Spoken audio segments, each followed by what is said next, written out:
અને કન્યા કેળવણી મહોત્સવ તારીખ 25 જૂન 2026ના વઢવાણ તાલુકાના વેરાવદર ગામની પ્રાથમિક માધ્યમિક શાળા ખાતે યોજાયેલ પ્રાથમિક તથા માધ્યમિક શાળાના સંયુક્ત ઉપક્રમ કાર્યક્રમની શરૂઆત જિલ્લા યુવા વિકાસ અધિકારી ભરતસિંહ ગોહિલ, લાયઝન અધિકારી બહેન શ્રી હેતલબેન શુક્લા, પ્રાથમિક શાળા તથા માધ્યમિક શાળાના આચાર્ય, ગામના સરપંચ તથા ડેલિગેટના વરદ હસ્તકે માતા સરસ્વતીની પ્રતિમા સમક્ષ દીપ પ્રાગટ્ય કરી સમૂહ પ્રાર્થના કરવામાં આવી હતી. ત્યારબાદ પુસ્તક અને પુષ્પગુચ્છ દ્વારા મહેમાનોનું સ્વાગત કરવામાં આવ્યું હતું.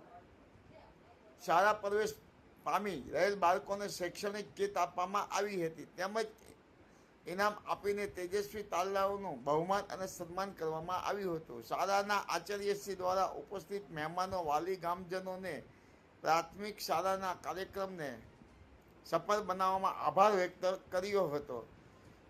ગામના સરપંચ ભાનજીભાઈ શેખાવત દ્વારા બાળકોને ગુંદી ગાંઠિયા પણ આપવામાં આવ્યા હતા. માયાજાર ન્યૂઝ ચેનલ જય. નમસ્કાર બધાને. નમસ્કાર. બરોબર, થાકી ગયા કે અમે બધાએ ઉદ્બોધન કર્યું, પ્રવચન વધી ગયું? બોલું ને હું સાંભળી શકશો શાંતિથી? પહેલા તો બધા બાળકોને અહીંયા મારો એક પ્રશ્ન છે કે આજે આપણે અહીંયા શું લેવા ભેગા થયા છીએ? પ્રાથમિક શાળાવાળા, હાઈસ્કૂલ બધા જ ભેગા થયા છે ને, અહીં મળ્યા છીએ. શેનો પ્રસંગ છે આ?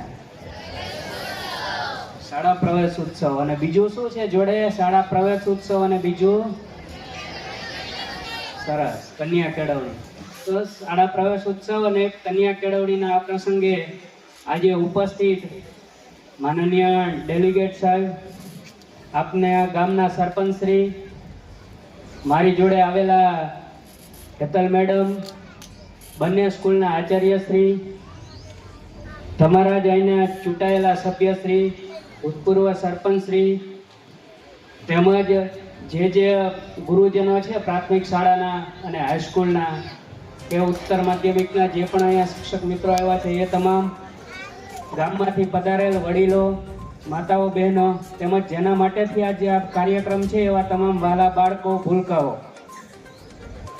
તમને હું એક નાનો મારો પરિચય આપું કે આપણે ગામડામાંથી, તમે જેમ છો એમ હું પણ ગામડામાંથી જ છું. મારું ગામ માથક, હળવદ તાલુકાનું માથક ગામ, અને મારા પપ્પા ત્યાં હાલમાં ખેતી જ કરે છે.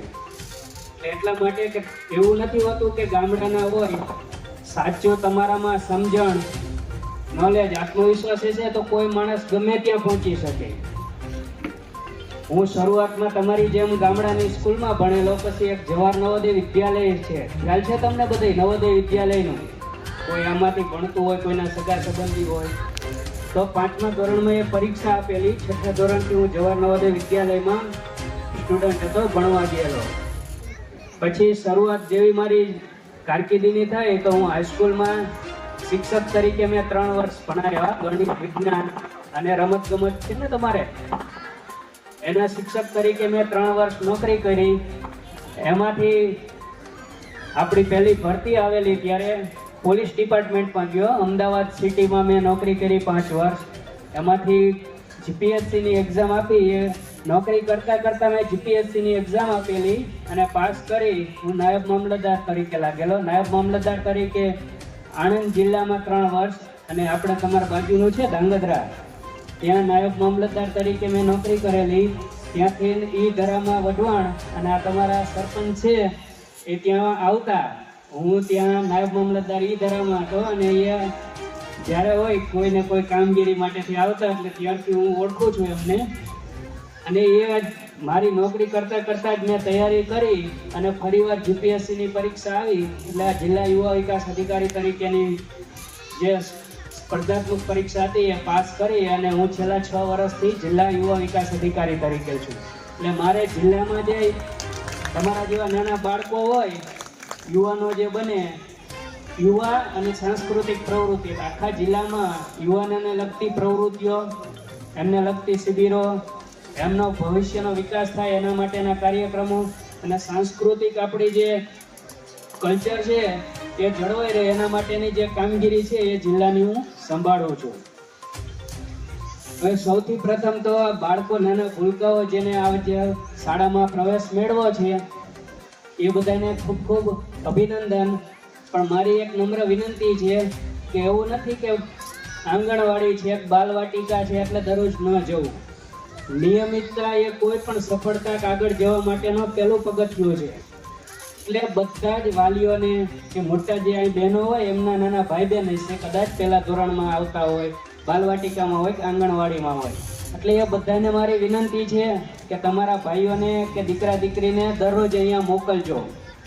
એ એકવાર અહીંયા આવતું થશે તો એને આગળનો ભવિષ્ય ઘડાશે. અહીંના જે શિક્ષકો હોય એ ખૂબ જ એજ્યુકેટેડ અને વ્યવસ્થિત ક્વોલિફાઈડ હોય છે, ત્યારે જે પસંદગી પામીને આવેલા હોય છે. એટલે બીજો કોઈ મોહ રાખ્યા વિના મારી તમને બધાને વિનંતી છે કે નિયમિત રીતે આંગણવાડીથી લઈને 12 ધોરણ સુધી છે ને તમારે અહીંયા, તો ક્યાંય જ ભણવા ન જતા તમારી સ્કૂલમાં જ છે. ઘર આંગણે જ્યારે તમારા મંદિર અને તીર્થ છે તો બીજે ક્યાંય જવું કે ગંગામાં નાહવા જવું એવું જરૂરી નથી. તમે અહીંયા ખૂબ જ સારું ભણતર છે. અને વાલીઓને પણ વિનંતી, શિક્ષકો બધા ભણાવતા જ હોય છે, પણ તમે જેટલા જાગૃત બનશો, તમે એમને સપોર્ટ કરશો એટલું શિક્ષણનું સ્તર ઊંચું આવશે. હમણાં તમારા સરપંચશ્રીએ કીધું કે બધા ઇંગ્લિશ બોલતા થાય, આગળ જાય, ભણે. એ તો ભણવાનું જ છે, પણ ભણતર જોડે ગણતર અને સંસ્કાર એ પણ ખૂબ અગત્યનું છે. એટલે તમે ભણો એવી તો મારી શુભકામના અને શુભેચ્છાઓ છે જ, પણ સૌથી આપણું જે અગત્યનું ફરજ છે એ એક સારા સંસ્કારી નાગરિક બનવાનું છે. જરૂરી નથી કે તમે અહીં અધિકારી બની ગયા એટલે સફળ છો, એવું નથી. અત્યારે આપણને બધાને અનાજ કોણ પૂરું પાડે છે? આપણે ખાવાનું મળે તો અનાજ કોણ પકવે છે? ખેડૂત પકવે છે ને, અમે અધિકારીઓ નથી પકવતા. એટલે તમારા બધાનું પેટનું જે પોષણ કરે છે એ ખેડૂત છે. તો આપણે એવું ન કહીએ કે ખેડૂત બન્યા કે ખેતી કરે છે એટલે એ સફળ ન કહેવાય. એમનું મહત્વ સમાજમાં અને આપણા દેશ માટે જે યોગદાન છે, ખેડૂતો છે, મજૂરી કરતા જે પણ કામગીરી કરે છે એ અમારા કરતા પણ આગળ છે. એક અમારાથી પણ પૂજનીય અને વંદનીય છે કે આપણને બધાનું ભરણ પોષણ કરે છે. એટલે મારું કહેવું એવું કે તમે ભણજો, ખૂબ આગળ વધજો, પણ જેમાં પણ જાઓ સંસ્કાર ન ભૂલતા. નકર તમે જોયું હશે કે મોટા કૌભાંડ થાય, પછી મોટા કોઈ બ્લાસ્ટ થયા હોય, કંઈ હોય તો તમે એવું માનો છો કે ભણેલ ગણેલ નથી હોતા.